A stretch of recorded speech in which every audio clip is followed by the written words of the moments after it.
Odin had just committed the ultimate betrayal. He had looked into the eyes of the most loyal companion and prepared a trap that would break the world. The Allfather knew that. By binding the wolf Fenrir, he wasn't just securing peace. He was declaring a war that he was destined to lose. This is Tyr, the god of justice. The only one among the Aesir who didn't fear the truth. And yet, he is the one who paid the price for Odin's cowardice. But why? Why would the wisest of the gods choose a path of lies? How did a pup, raised in the golden light of Asgard, become the monster that would eventually swallow the sun?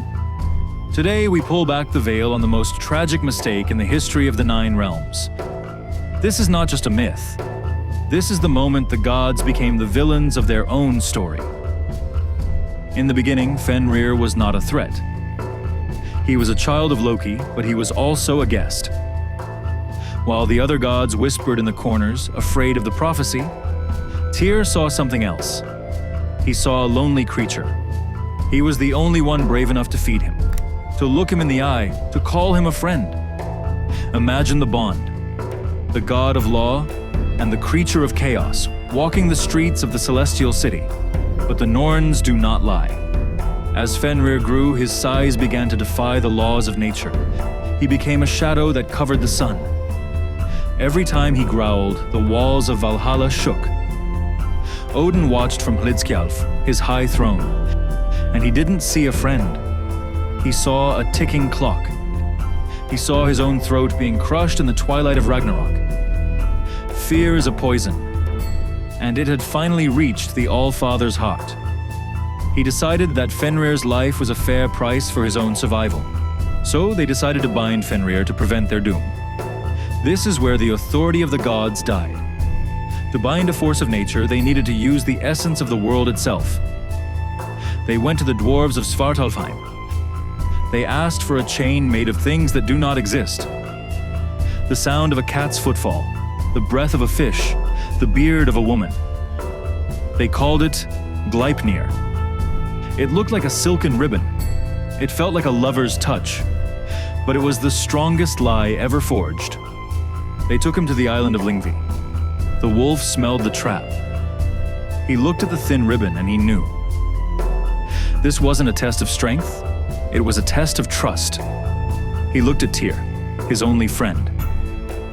He said, "I will let you bind me, but only if one of you places your hand in my mouth as a pledge of good faith." The gods went silent. They looked at the ground. Their divine courage had vanished. Tyr knew he was losing his hand, but more importantly, he knew he was losing his honor. But this is the lesson the Vikings left for us. You cannot chain fate. You only make it angry. By betraying Fenrir, Odin ensured that the wolf would spend every second of the next 1,000 years dreaming of one thing: the taste of the Allfather's blood. When the chains finally snap, Fenrir won't be a monster. He will be the personification of the god's own sins coming home to roost. We call Fenrir a villain because it makes us feel safe. But if you were bound, betrayed, and gagged by your only friends, what would you become?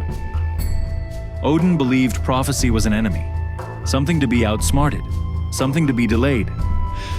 But in Norse myth, prophecy was never a warning, it was a mirror. Every step Odin took to escape Ragnarok only sharpened its teeth. He sacrificed an eye for wisdom, but he never learned the one truth that mattered most. That fate does not chase those who stand still. It hunts those who run. Fenrir did not choose hatred. Hatred was taught to him, slowly, deliberately, by gods who preached honor and practiced fear. Think about it. The wolf was punished not for what he had done, but for what he might do. And that makes Fenrir more than a monster. It makes him a victim of preemptive justice, a sentence passed before a crime was ever committed. By binding Fenrir, Odin didn't stop the prophecy. He fulfilled it. When the chains finally snap, Fenrir doesn't hunt the innocent. He goes straight for Odin, not out of madness, not out of chaos, but out of memory. So when we call Fenrir a villain, we should ask ourselves something uncomfortable. If we were born into fear, raised under suspicion, loved conditionally, and punished for futures we never chose, would we really turn out any different? Or would we become exactly what they always expected us to be? Tell me what you think in the comments. I read all of them. If you enjoyed stories that challenge the myths you thought you knew, like the video and subscribe for more Norse stories told the real way.